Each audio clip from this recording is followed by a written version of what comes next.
Despite the freezing cold weather, Ottawa locals were out in force, enjoying a morning of ice skating along the city's canal.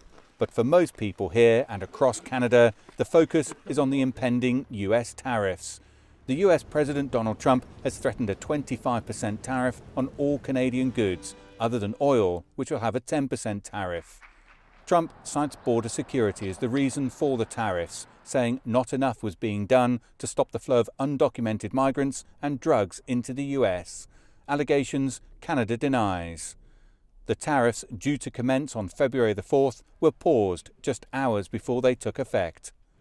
If the US tariffs on Canada are imposed, as well as the likely counter tariffs, most experts agree it would be devastating for the Canadian economy and would likely plunge the country into a recession. But some economists suggest it is a time to reflect and focus on building a more diverse economy.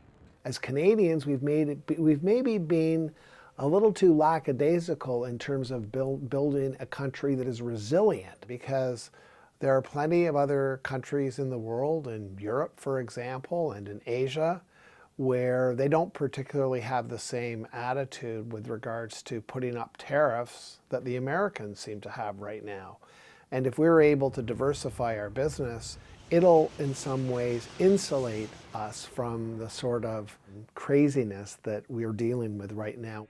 The tariff threat has at times boiled over. At sports events, both nations have booed each other's national anthems. For many Canadians, there's still a hope that the US will put the new tariffs on hold, just as it did a month ago. My hope is they come to their senses and remove trade barriers. My message is look for a better hammer rather than this huge destructive hammer. A tranquil scene here in the Canadian capital, on the eve of what could become a full-blown trade war between the two countries, who are each other's largest trading partners. Canadian businesses are already weighing their options.